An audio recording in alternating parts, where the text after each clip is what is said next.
नमस्कार दोस्तों, मैं हूं महसूस कुरैशी। मध्य प्रदेश के सिवनी ज़िले से आप देख रहे हैं आपका अपना यूट्यूब चैनल देसी मुर्गी पालन। आज हम बात करने वाले हैं कि R2B का वैक्सीन जो 51 दिन की उम्र में मुर्गियों को इंजेक्शन द्वारा दिया जाता है, इसमें सावधानी क्या है और वैक्सीन करने का तरीका भी आप लाइव देखेंगे।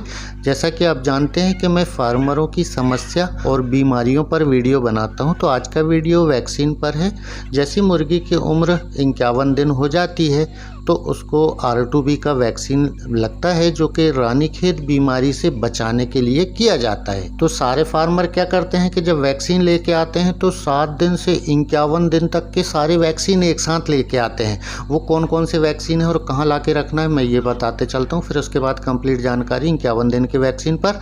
पहले 7 दिन में F1 लेके आएंगे तो न्यू कैस्टल डिजीज़ के नाम पे अलग अलग स्ट्रेन के वैक्सीन आते हैं, या न्यू कैस्टल डिजीज़ लासोटा का F1 मिल जाए तो ज़्यादा ठीक है, नहीं तो न्यू कैस्टल डिजीज़ जो 7 दिन में करना है।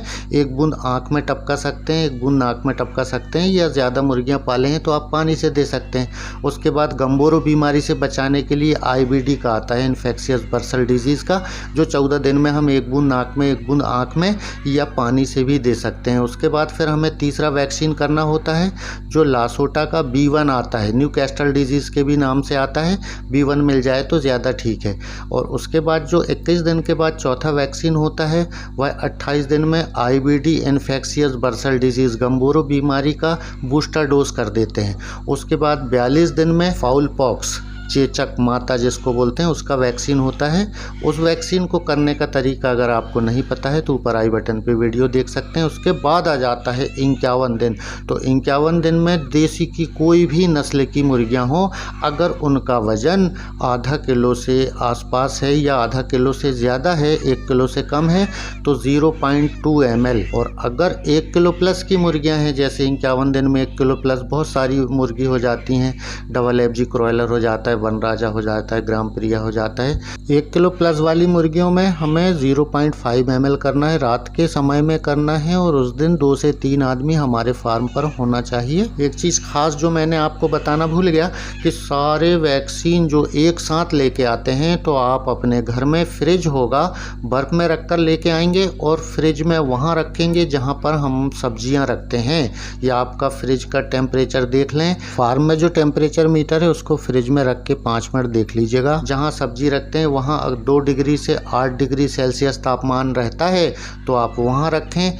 ऊपर फ्रीजर में ना रखें जहाँ पर बर्फ़ जमाते हैं, क्योंकि वहाँ का टेम्परेचर माइनस होता है। 2 डिग्री सेल्सियस से 8 डिग्री सेल्सियस तापमान के ऊपर या नीचे जाने पर वैक्सीन कोई काम का नहीं होता है, ख़राब हो जाता है। तो जो फार्मर पहली बार सारे वैक्सीन एक साथ लेके आते हैं तो वह टेम्परेचर मशीन रख के देख लें फ्रिज के अंदर के कहाँ पर 2 से 8 डिग्री सेल्सियस तापमान है, वहाँ वैक्सीन रखेंगे। जब हम सारे वैक्सीन लाके हमारे फ्रिज में रख देते हैं, जिस दिन भी हमें जो भी वैक्सीन करना हो, 7 दिन, 14 दिन, 28 दिन, 42 दिन या 51 दिन वाला, उसको बर्फ़ में रखकर घर से फार्म तक ले जाएं। और जो वैक्सीन आपने ख़रीदा है वो डोज के हिसाब से आता है। आपने 200 मुर्गियाँ पाली हैं तो डिज़ोल्व वाटर और वैक्सीन की छोटी वाली बोतल, दोनों चीज़ें 200 डोज की खरीदना है और बर्फ़ में रखकर घर से फार्म ले जाना है। जिस दिन आप वैक्सीन करने वाले हैं तो फार्म में 2 पार्टीशन कर दें। एक पार्टीशन में मुर्गी रहेंगी, दूसरा पार्टीशन खाली रहेगा, और जिस तरफ मुर्गी रहेंगी वहाँ एक आदमी 1-1, 2-2 मुर्गी पकड़ के देते जाएगा, यहाँ वैक्सीन लगते जाएगा। और जो पार्टीशन हमने खाली रखा है, वैक्सीन की गई मुर्गियों को इस तरफ छोड़ते जाएंगे। और रात में वैक्सीन करने का फ़ायदा क्या है कि एक तो टेम्परेचर कम रहता है तो वैक्सीन ख़राब नहीं होगा। दूसरा फ़ायदा यह है कि मुर्गियों को जब हम पकड़ते हैं तो वहाँ पर अंधेरा कर देते हैं, तो मुर्गियों को जब हम पकड़ते हैं तो वह दौड़ा के पकड़ते हैं तो कई मुर्गियों को अटैक आ जाता है। इसलिए अंधेरे में मुर्गी रहेंगी तो हम मुर्गियों को आसानी से पकड़ के लाते जाएंगे, वैक्सीन करके उस पार्ट्स में छोड़ते जाएंगे जो पार्टीशन हमने खाली रखा है। जब वैक्सीन करना स्टार्ट करते हैं तो 3-4 निडल लेंगे, सिरिंज लेंगे और सब में वैक्सीन को तैयार करके भर के रखेंगे बर्फ़ के अंदर।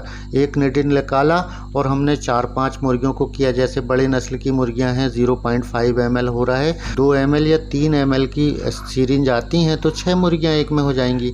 और अगर 0.2 ml करते हैं, एक सीरीज में 3 ml अगर है तो 15 मुर्गियों को एक ही बार सीरिंज भरने पर 15 मुर्गियों को वैक्सीन हो जाएगा। 2 ml दवाएँ फिर छोड़ दिए, 0.2 ml दवाएँ फिर छोड़ दिए, फिर 0.2 ml दवाएँ और मुर्गी को छोड़ते जाएंगे तो एक ही सिरिंज से 15 मुर्गियां हो जाएंगी। फिर उठा के उसको बर्फ़ में रख दिए।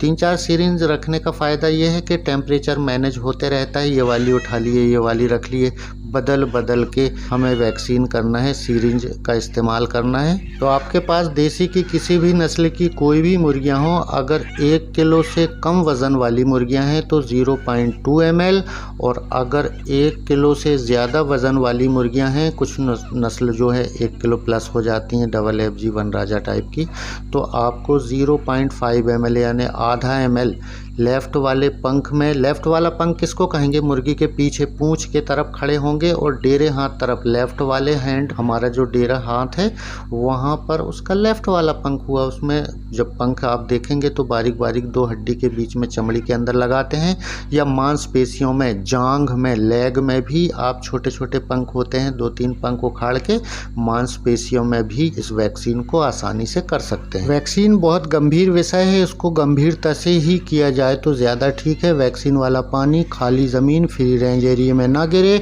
वैक्सीन में इस्तेमाल की गई सिरिंज वगैरह जो भी सामान है उसको फार्म के बाहर 1 फीट का गड्ढा कर ज़मीन पर गड़ा देना चाहिए। वैक्सीन बहुत गंभीर विषय है और वैक्सीन हमारे फार्मिंग में हमारे लॉट की जान होती है। वैक्सीन अगर हम फार्मिंग की बारीकियों के साथ वैक्सीन करते हैं तो हमारा लॉट सुरक्षित, और अगर हम वैक्सीन नहीं करते हैं तो आप जानते हैं हर साल रानीखेत की बीमारी आती है और फार्म के फार्म, लॉट के लॉट ख़त्म हो जाते हैं। इसलिए आप सारे वैक्सीन जो समय समय पर करना चाहिए वह करते जाइए। 1 दिन से लेकर 2 साल तक कौन कौन से वैक्सीन किए जाते हैं, अगर आपने यह वीडियो नहीं देखा है तो ऊपर आई बटन पे है, वीडियो देख लीजिएगा। और अगर आप इस चैनल पर नए हैं तो सब्सक्राइब करके बेल आइकन को ऑल में कर लें, जो भी मेरा नया वीडियो अपलोड होगा उसकी नोटिफिकेशन सबसे पहले आपको मिल सके। अगली मुलाकात बहुत जल्द होगी किसी और नए टॉपिक को लेकर। तब तक के लिए आपका दोस्त महसूस कुरैशी आपसे विदा लेता है। नमस्कार, आदाब, जय हिंद।